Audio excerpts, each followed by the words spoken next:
The words of my mouth, the meditations of all of us, be made acceptable in your sight. Our rock, our redeemer. Amen. Please be seated. Advent is a season that does something rather strange to us. It asks us to wait, but not quietly, not massively, and certainly not always. Well, I'm curious to hear your experience. Admittedly, going to church all my life, I've never celebrated Advent as a business season. I don't think this is criticism of the Thomas law. I actually find it very interesting.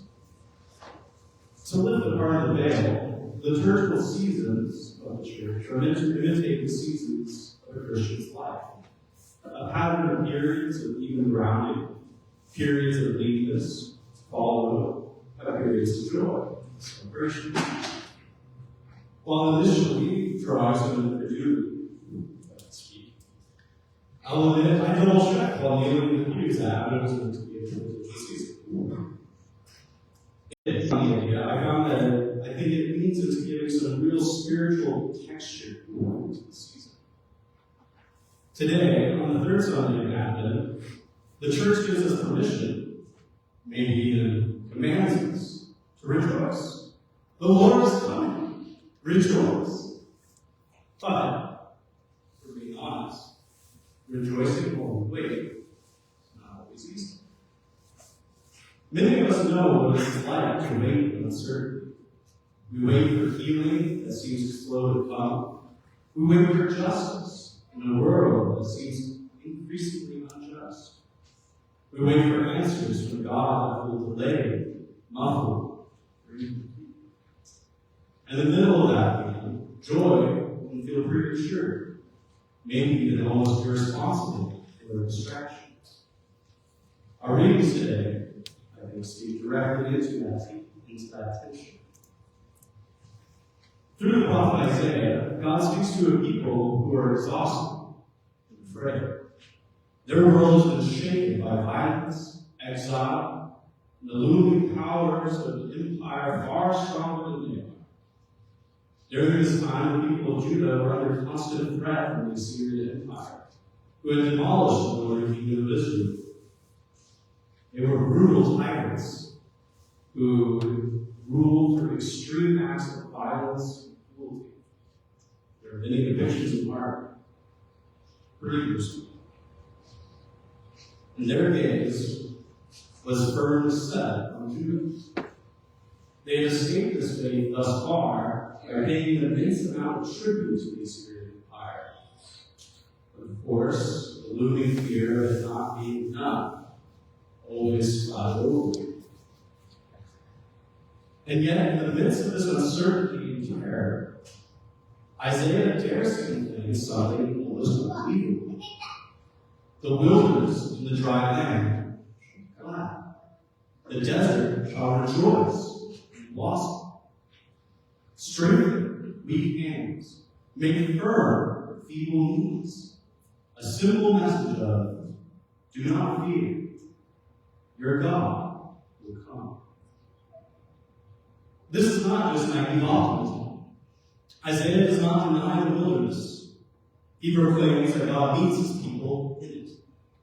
Salvation, Isaiah says, will look like sight restored, bodies healed, paths made safe, and sorrow turned to joy. God's promise is not an escape from reality, but the very transformation of it. James echoes the same hope, but from a different angle. Writing to a community worn down by suffering and injustice, he does not offer quick solutions. And indeed, I think we can all point to the inadequacies of quick solutions while in the midst of crisis. The community that James is writing to were earlier followers of the way, which is to say, Jewish Christians. People already persecuted and oppressed, and the people seeking freedom from the Roman thumb. True existential crisis in the midst of dispersion from their ancestral homeland, the threat of imprisonment, maybe even death. Yet, writing to this community, James offers patience, an active, faithful perseverance. He writes in the opening sequence of our reading, "Be patient, therefore, until the coming of the Lord." Like a farmer waiting for precious fruit, believers are called to live as though the harvest is certain, even when the field is barren. James reminds us that waiting shapes who we are. Impatience hardens hearts. Faithful waiting strengthens. Advent patience is not resignation. It is trust that God is already at work in His service. And then we come to the gospel, where even John the Baptist struggles with waiting. John, the fiery prophet, who once proclaimed Christ with certainty, now sends word from prison. Are you the one who is to come, or shall we wait for another? Many, including our Jewish cousins, ask to this day. John expected a Messiah who would bring swift judgment and decisive power, a Davidian warrior to break the chains and set them free from Roman oppression. Instead, he hears reports of healing, mercy, compassion.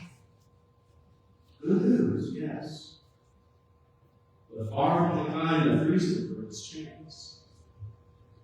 Jesus, however, does not rebuke John for his doubt. Instead, he points to the signs foretold by Isaiah. The blind see, the lame walk, the poor receive good news. In other words, look again. God's promises are faithful, but not in the way that anyone had expected. And then Jesus says something striking. Blessed is anyone who takes no offense at me. Blessed is the one who does not stumble when God's salvation comes rather than mercy, rather than force, patience, rather than immediacy. As it was for John, this can be difficult to see. In my own walk, while I'm currently working as a chaplain at Children's through CBE, admittedly, I had already long given up hope of this opportunity. It had been well over half a year since I had interviewed for the program, and I had had many issues in follow-ups and communications, and being followed or even addressed. Having not heard from them for so long, I resigned the idea altogether until one night after work, I got a call.